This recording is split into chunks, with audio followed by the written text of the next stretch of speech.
You know, it is such a pleasure being here. Yesterday, just working with Tony and Bill and the whole team, we spent a number of hours together, and it was just really terrific. So in the spirit of openness and transparency and vulnerability, which we talked about yesterday, I noticed something on my slide deck this morning. If many of you noticed, if you came in the room early, you would have seen a title slide up here. It's not there anymore, but I'm going to show you what it is because you're all going to tell me what's wrong with it. I discovered it 10 minutes before we started. Look at the subtitle. Yeah, tell me I should have had my group look at that, right? I think about it, right? I probably looked at that slide 1,000 times, and somehow that got past me. And these are the things that are the very reason that we need a group. And I thought, what a perfect metaphor for this. And it's not a stunt. This actually happened this morning, and I was mortified. I said, oh my God. But anyway, like I said, that's what this is all about. It's about being open, being vulnerable, and tapping into that collective intelligence that you talked about. That being said, though, I do want to do a warm-up exercise. And this is kind of fun. How many sports fans do we have here? Oh, wow. All right. Let's see. If you could, I want you to imagine for a moment, a national championship game, Indiana beating Alabama, okay, for the national championship. It's a reach, but it's all good. So I want you to imagine you are in the stadium, right? Clock goes down to 0. Indiana wins the national championship.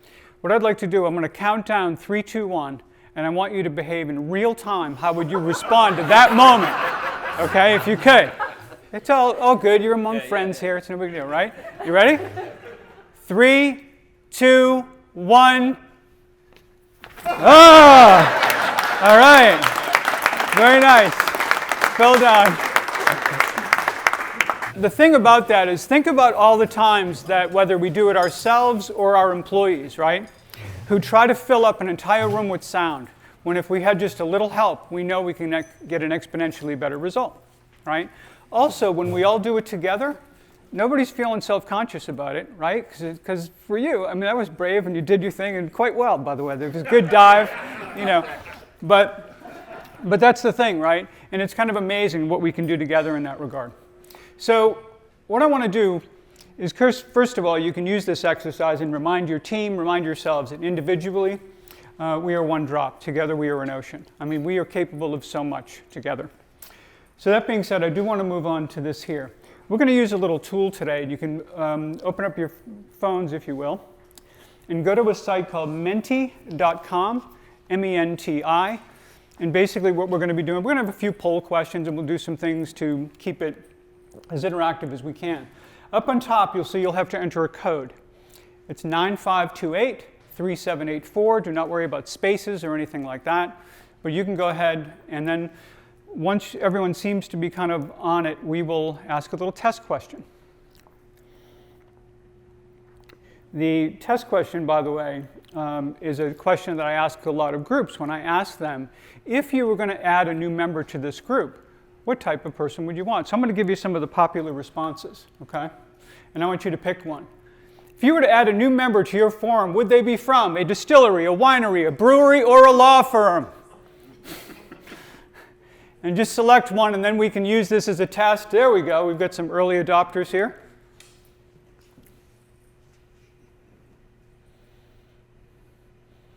Wow, the law firm is getting some high marks. I like it. Are you putting that in all those? She's our attorney, that's why. There you go. You can only vote once, but there we go. The winery's scoring surprisingly low, but all good. At least we'll get everyone in. So we got about 50 votes. Let's wait a few more folks. And again, we'll use this on a few occasions throughout the presentation so that, like I said, we kind of keep everybody involved and all that. All right? Is that good for now? Okay. So I want to talk a little bit about the evolution of this work. And I'm going to spend very little time on it, but I think it's important to kind of level set what we're doing and what this is all about today. And it involves 3 books. What happened was, in terms of writing the first book, was I actually am a recovering Vistage employee, for those of you who may not be aware of that. I was there for about 6.5 years. I headed up brand communications for the company. And it was during that time that I would go around and I'd be talking to CEOs because I was doing a brand refresh at the time. And I'm talking to CEOs and business leaders, and I'm asking them, right, this question: how do you learn, grow, and bring new thinking into your company?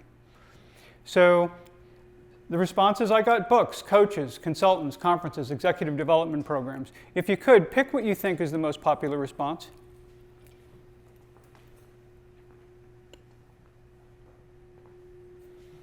Got different executive development programs, conferences and events, consultants, coaches, a lot of readers, and a lot of Audible people, as I've talked to today too.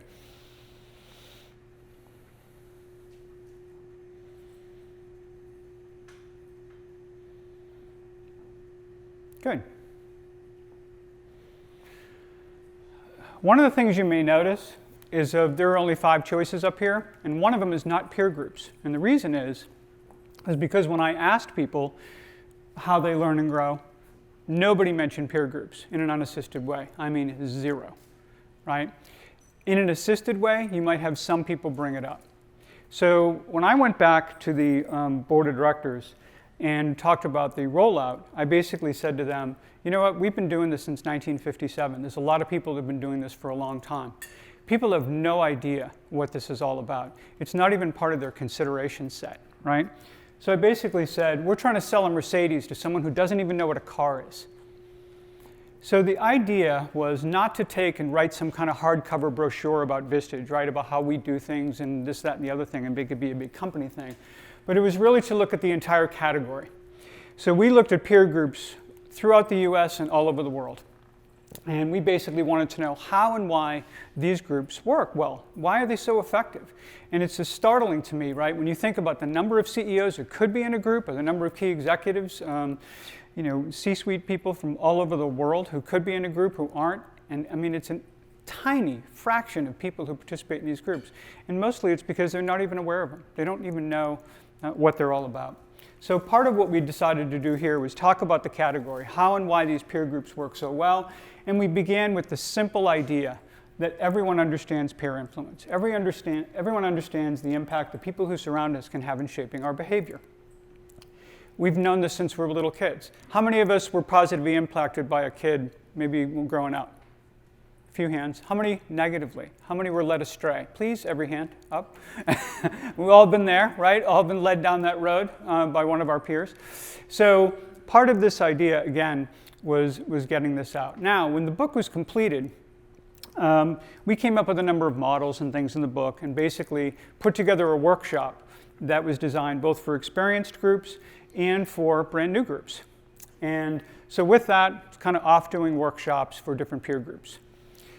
At the same time, I was also exploring something else where I was really interested in this idea that, well, formal peer groups are great, but what about all the people who surround us? What about our parents and our kids and our teachers and our friends and the whole circle of people that we have in our lives?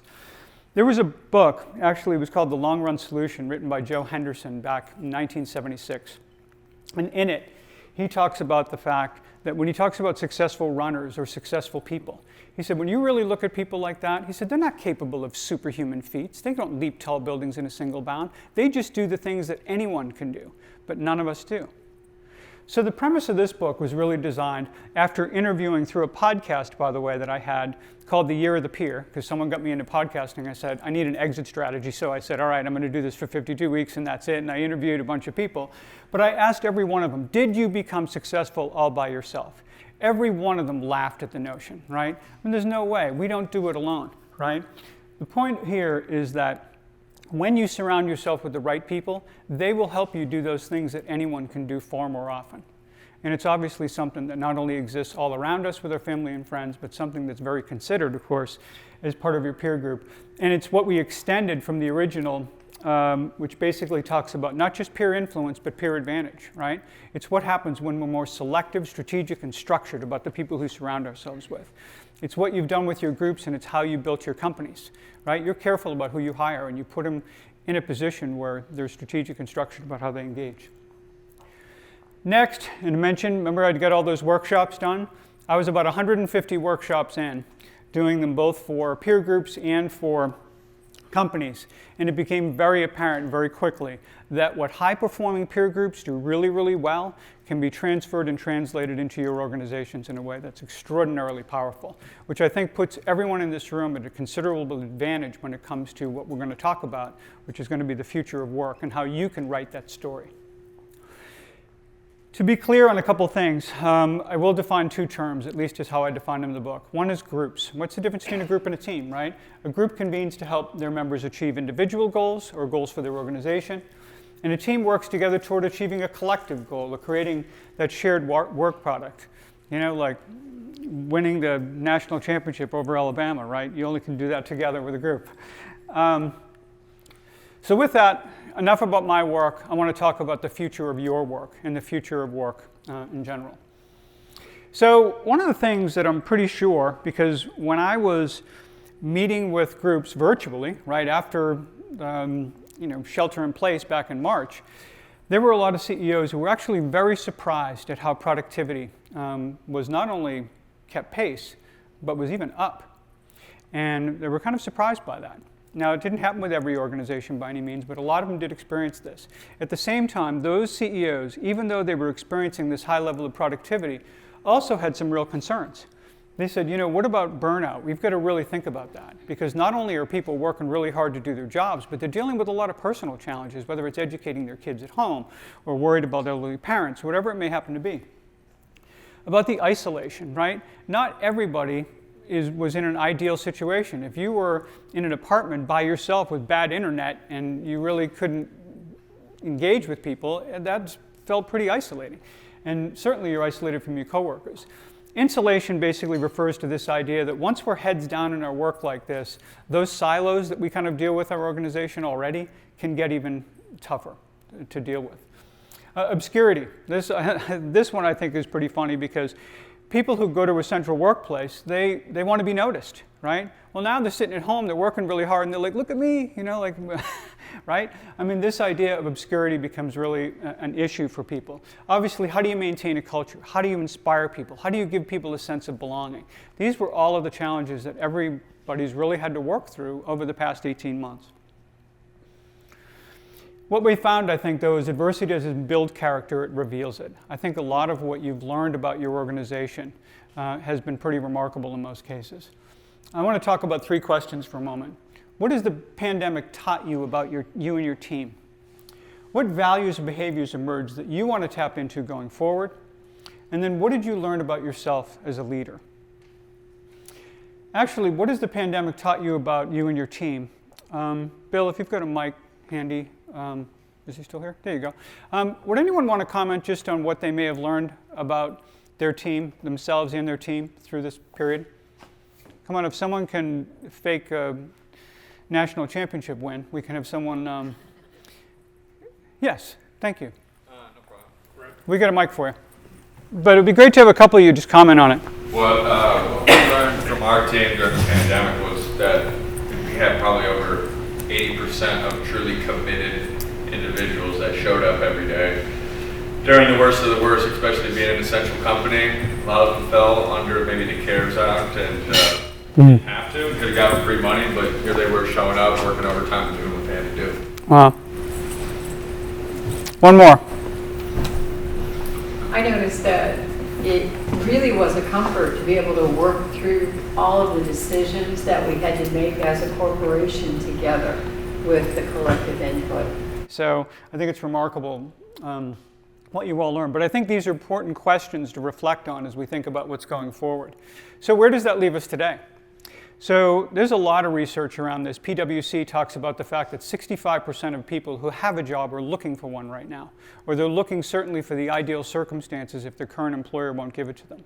They talk about 36% of chief human resources officers are really advocating this idea of inclusive leadership, of involving people in creating the future of work. And I think there's some real validity to that. And I want to talk about some research from McKinsey, and I think we're going to draw upon some of the experiences you've had in your groups as well. What they're basically saying is pre-pandemic, these are basically the attitude about preference of working fully on site, hybrid 30%, fully remote 8%. Post-pandemic, that number is almost cut in half. 37% post-pandemic want to be fully on site 5 days a week. 52% are willing to go hybrid, and just about 11% fully remote. That hasn't changed a whole lot. I think people are willing to come into the office here and there, right? Here's the interesting part, though. Whether it's this change or any change, change initiatives fail or underperform 65 to 92% of the time. I mean, think about that, right? McKinsey uses this figure of 70%. John Cotter uses 70% of failure rate. Nobody actually really knows where that number came from. So if you actually look at all the research out there, not that this is much better. This is pretty daunting when you think about it, right? But the point of it, and I think what we have to learn from it, is things underperform or fail, not because the strategy is so bad, not because the change is so onerous for everyone. It's basically because you can't get everyone behind it. McKinsey points this out, that the most significant impact on a major change effort's outcome is the ownership and commitment to change across all levels of the organization. So you need everybody bought in, right? The greatest driver for successful change, 67%. Unsuccessful change, 65%. Both of the flip or two sides of the same coin. It's how employees throughout the organization felt ownership and commitment to the change. So part of one of the basic tenets of being part of a peer group versus hiring a consulting firm is you come to a peer group, you share experiences with one another, you are allowed and afforded the opportunity to reach your own conclusion about whatever action you want to take going forward, and it allows you to go and own that and actually implement it. It's not someone writing you a report and telling you what to do. Same holds true here. You know, when I was certainly growing up in the business, you know, it wasn't unusual for your Fortune 500 C-suite team to go off to the Greenbrier or go to some, you know, big resort somewhere where they would go and do all the strategy stuff that only the really smart, you know, high-paid people could do, only to come back, tell everyone, you know, impart their wisdom to the rest of the team and have it all fall flat because no one was really bought into it to begin with. So this is the kind of thing, obviously, we want to avoid, and I think, again, you're uniquely positioned to do this. So I want to talk really about why you, as Renaissance Executive Forum members, are uniquely positioned to write your own future of work. Because if you don't write it, someone will write it for you. But I think there's a real opportunity here when it comes to including people in this process to do something really powerful and really special. In the research we did for the Power of Peers, we were looking at high-performing peer groups, and these high-performing peer groups were identified as such in a number of different ways. Some of it was Net Promoter Score, some of it was member surveys, some of it had to do the growth with the members across various sectors, right? What we found, no matter how someone measured this high performance, they had what we identified as a robust learning achieving cycle. The idea is really simple, right? We know from social learning theory that we learn better when we learn together, right? Josh Bersin did a study in 2019 where he talks about the fact that, let's say we have a 1,000-word article, right? If we read that article one time, we're likely to remember about 28% of it for about 24 to 48 hours, and then it dips from there. If we review it a second time, the number goes to 46%. If we actually discuss that article with others and exchange ideas and experiences around it and grapple with the concepts, now the number goes to 69%. The thing about it is you're all not part of a group just so you can understand things better and have knowledge acquisition, right? What you all do is give one another the confidence, the courage, and the encouragement to act on that learning, to apply it in your organization. You become that mechanism that allows that to be possible. And then once you do apply it, even if there's some trial and error, once you achieve something from it, now this is a cycle you want to repeat. This is a reinforcing loop that's extremely powerful when it comes to what you're able to do in your forums.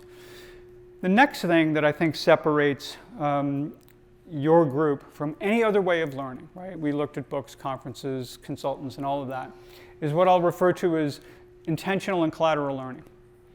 Intentional learning obviously comes from, let's say a speaker comes to your group, or you just learn content from one another. You absorb that content, you take it in, maybe you do something with it.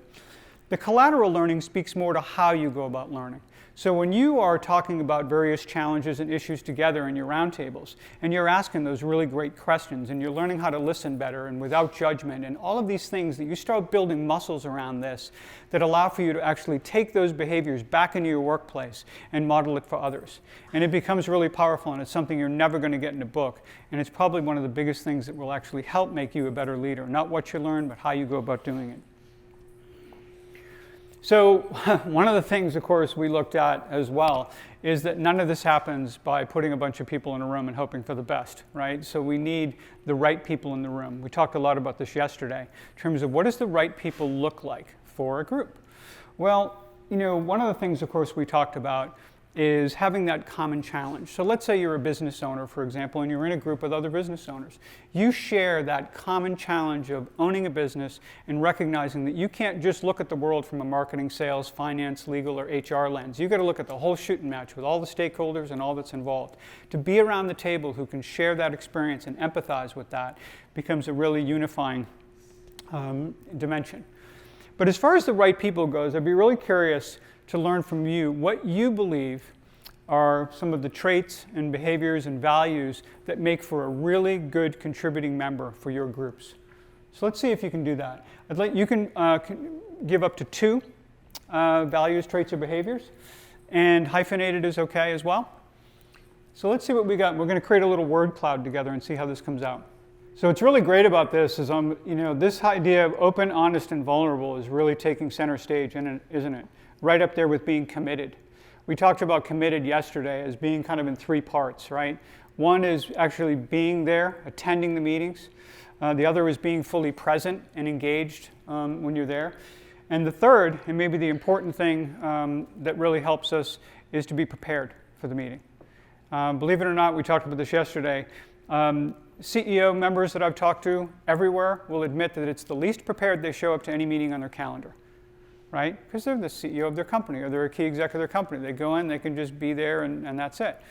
What they don't always recognize is that when you actually look at your notes from the last meeting, when you're looking at maybe who the speaker is and kind of prepare for that, when you're thinking about it and really give thought to what challenge or opportunity you want to bring to the meeting, and the little time that takes, that if every single member does that, it immediately raises the bar in terms of the group meeting itself. So very little preparation. It's one of those, easy things that offer a lot of high leverage, I think, when it comes to that. But I think it's a pretty good word cloud, isn't it? I want to, yeah. We'll save. Yes, we are going to save that for sure. So the next, having the right people is one thing for sure, and obviously very important. The next, though, is psychological safety. Now, psychological safety, while it's been around for a long time, really didn't come part of the business lexicon until Google identified it in Project Aristotle as being essential to high-performing teams. And by the way, when they first got into doing that research, they thought right people was going to win the day. I think we know, for a lot of just about everyone raised their hands who are sports fans, have on many occasions seen a team that had lesser talent, but because they worked better together, were able to defeat a team that was more talented. In the case of psychological safety for the group, obviously, it's about being open and vulnerable. Obviously, for our teams, why would you ever try to hire really good people if they didn't feel comfortable on that team? They didn't feel comfortable asking questions, contributing ideas, right? Challenging the process, even challenging the leader when necessary, right? When it's for the purpose of the organization.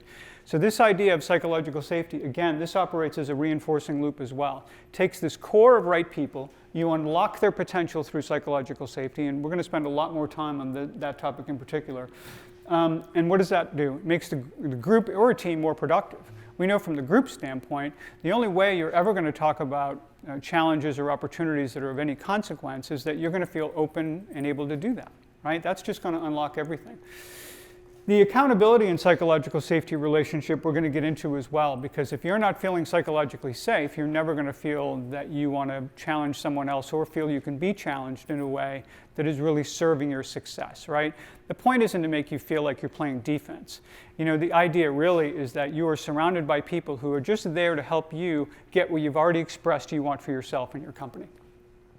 And then finally, of course, on the leadership front, when we were looking at leadership models all over the world, and some of it, by the way, was like a paid facilitator who would run the meeting. In some cases, it was a member who had facilitation training who would run the meeting. Sometimes they do it on a rotating basis. There were all kinds of models out there.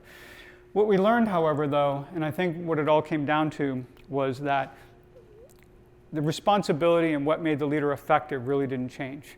this idea of servant leadership, right? That the leader of the group is not there to pad their resume for their own self-aggrandizement or it's all about them. It's all about you and your companies. That's what it's all about. They also serve as the steward of those other 4 factors. They make sure that the right people are in the room with the right voices contributing as much value as possible. That you not only have an environment of psychological safety, but that people are actually accessing it and using it, right? That you're productive, right? Good topics you bring to the meeting, discussed effectively, efficiently, and with the kind of takeaways and outcomes that are really going to bring value to you. And that you have a culture of member-to-member accountability is what we're really talking about here.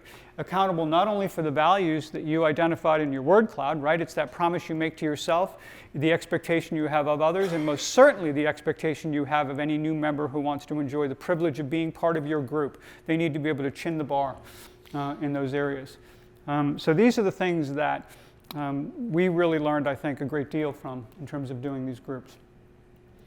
So leadership accountability triad. This is an interesting one in that one of the things, when we were working with a gentleman named Dave Logan, he wrote a book called Tribal Leadership. And tribal leadership talks about 5 stages of culture. And I'm going to go through those real quickly. Stage 1 is the life sucks culture, basically. 1% of companies, he says, in the United States have a culture that he would equate with that of a prison gang. It is so toxic. Okay? Stage 2, 26% of companies, the my life sucks culture. Your life might be great. My life, not so much. I'm the one who has the coffee mug who's basically like, is it 5 o'clock yet, right? Can't wait for the weekend. I'm not looking to set my own standard of excellence. I'm looking to do as little as humanly possible with the hope that I can just get by without getting fired. 49% of companies run with this idea of the I'm great and parenthetical you're not model, basically, right? It's like, well, you're really good, but you're never going to be as good as me kind of thing, the relationship with the employees and just kind of making them feel that way. None of us, by the way, who were involved in this research felt that that would be a really good way to run a Renaissance Executive Forum or any kind of other peer group, right? We're a great culture. 22%, of course, of companies kind of fall into this idea of very team-oriented, very competitive, usually, though, within their own industry sector. Like, so if you're in healthcare or you're in this or you're in that, you're just looking to be at the top of your heap in that industry vertical. The life is great culture, interestingly enough, is really about, and he said about 1% of companies live here, and, you know, basically, nobody in particular that he could identify, you know, stays there all the time, right? So it's, again, life is great, and it's about setting your own standard of excellence. These companies look at their competitors, they know what they're doing, but they don't measure themselves by them. They're continuing to raise the bar all on their own. So what I want to ask you about here is what's the highest team you've ever been part of? And what's that about? I want you to give that some thought for a moment. And what was it about that team that made it so great? Bill, if we could get a couple mics, I'd love for people to share some of their stories around teams. Who has a team that they just really feel like was really memorable for them and really you'd like to share? Could be anything. I don't care if it's Little League Baseball or your current executive team. Yes? When I was 15, I went to the Little League World Series. And that was for all of us, it was the most important thing for us that summer. We had a coach that got more out of us than anyone else could have. We'd line us up player for player, because every team we played from state to the World Series, and we were worse than them. And we didn't lose. We got 5th in the world. Nice. That commitment by all the team members was really powerful, and it was everybody, right? You know, what's so interesting when you look at great teams, the currency that they have really with one another is what's really most important. Bring it back to the glory days when we were playing football in high school. Went to Bishop Dwenger for 3 years. Our team was 40-3. Lost twice in semi-state and once in state. But it was the highest performing team. I never really thought about this until you said the question, but why? Now looking at it, we had leaders or captains in each area of the team. Special teams, defense, offense. And I think that's why we were the highest performing team. Just never won state. So I want to talk about two teams that I feel, and actually one is from sports and from business, that we're going to talk about a little bit. This may not be a favorite in this part of the world, but I do think it's probably the most dominant program in all of college sports right now, men or women, for the past 10 or 15 years, or beyond that. University of Connecticut women's basketball has won 11 national championships, been to the last 13 Final Fours. They tend to win their games by about 20 to 30 points or more every time they go out. And it's a rather remarkable team to watch. We spent a lot of time in writing the first book with the coaching staff, Shea Ralph in particular, who's now actually the head coach at Vanderbilt. And so, but we talked with her about what it is like, because she was an All-American player as well as being one of the assistant coaches. And she said, you know, in addition to a lot of things, you know, these players, you think the coaches are tough on them? She said, these players and how they are with one another is really remarkable. She said that largely, let's face it, these are the best high school players from their state, pretty much, right? And they come to Connecticut because they believe they're going to be part of an ensemble that will help them be the best player they can possibly be. And they believe that if they can do that for one another, they're going to put themselves in the conversation for national championships, right? Remember when I talked about the learning achieving cycle? Teams like this don't regard winning the championship as the goal. They really don't. What their goal is, how do we get better every day? And because when they do that, they know they're always going to be part of the conversation. They know they're always going to be, if not winning the championship, competing for it at a really high level. And that's the kind of thing UConn does. One of the other things they do that I'll point out as well, which I think is really great and kind of speaks to this idea of the right people, is it took Gino Auriemma about 10 years to figure out the difference between someone who he would recruit and be successful at UConn, beyond having the talent and chinning the bar on being everything you need to be as far as a skilled player and competitive and all that. But what was that it factor, right? So he finally realized that he started watching high school basketball players, clearly watching what they did on the floor, but he paid particular attention to what happened when they were put on the bench for a couple of minutes. And he said there are two kind of kids. You know, one who sits in the chair and they throw a towel over their head and they're just kind of waiting to get put back out on the floor. And then there's the other kid that's on the edge of her chair, yelling out encouragement and instruction, staying involved in the game and leading right from there. He said the first kid, no matter how many points a game she can score, will be playing her college ball elsewhere. He said the second kid, who's far rarer than you think, is the kind of person we need, who we know is first and foremost committed to be a great teammate. One of the things that, and I'll make sure, in fact, I sent it to you all this morning, there's actually a deck that you can use to facilitate a workshop with your own team members. And one of them, by the way, is an opportunity to ask them, what do you think is the difference between the person who makes it in this company and someone who doesn't? Because I don't know about you, but I had my own company for 5 years and I ran some other subsidiaries. I've made my hiring mistakes, right? Great resume, great interview. The team interviews this person. We bring them on. 3 months later, we're all like, why is this not working? What is going on here, right? And so this idea of identifying this it factor, because it's fun, because your employees will tell you. And without getting personal or anything like that, but asking them the question. And by the way, presumably they're there for a reason. I hope they're good at their job, which is why they are working with you. There's that little bit of pride to say, hey, let me tell you what it takes to make it in this organization. Let me tell you what it's all about and what that looks like. And you'll get those little it factors from them. And then you start figuring out, wow, how might I interview for that? How might I assess for that, right? So I think these are the kinds of lessons that we can get, not only from the groups we have, but as we think about all of these little examples. So you brought up the ad agency example on the back table. I worked for a company in Boston called Mullen Lowe, tremendous ad agency out of Boston. As you see, the logo is an octopus with boxing gloves. Okay, this is exactly what it's like to show up to work there every single day, I swear to God. Oftentimes people would come and they'd deliver a package to the front desk. And there'd be somebody fighting with somebody about something, right? And the person delivering the package is like, whoa, all right, I'm out of here. And they'd take off, right? If you didn't understand the culture, you would think, yes, these people are at each other and fighting each other all the time. The reality was there was tremendous mutual respect from the people there, right? The people who got hired at Mullen were not unlike the people who got recruited to Connecticut. They were really, really great at what they did, which is why they got hired there. So with this incredible mutual respect, The interesting part about the fighting was really about challenging one another. They weren't fighting against each other, they were fighting for the best idea. We'd have these sessions, for example, where the executive creative director would get in the front of the room, blank board, 20 or 25 people in the room.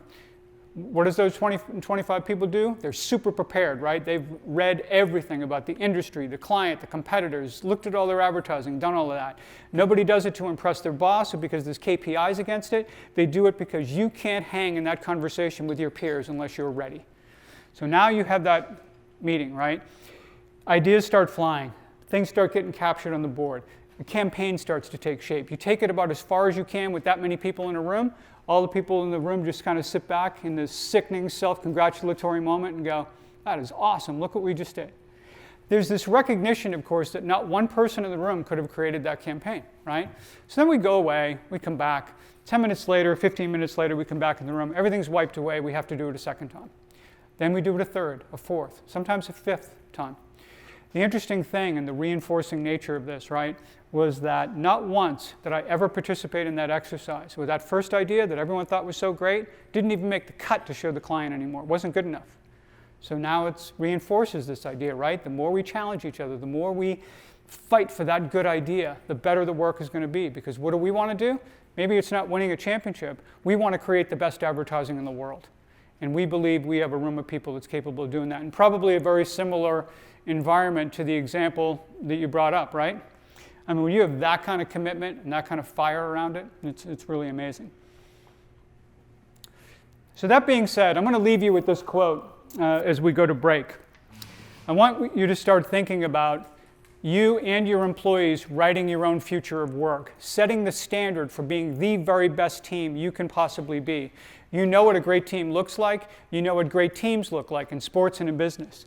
Now it's a matter of challenging them and working together and not giving up control about what matters, right? I love this quote. In matters of style, swim with the current. In matters of principle, stand like a rock. You know your values, you know the quality, you know all of the things that you know you hold dear and are really, really important. But now engage your employees in a way that you can now figure out how do we swim with the current.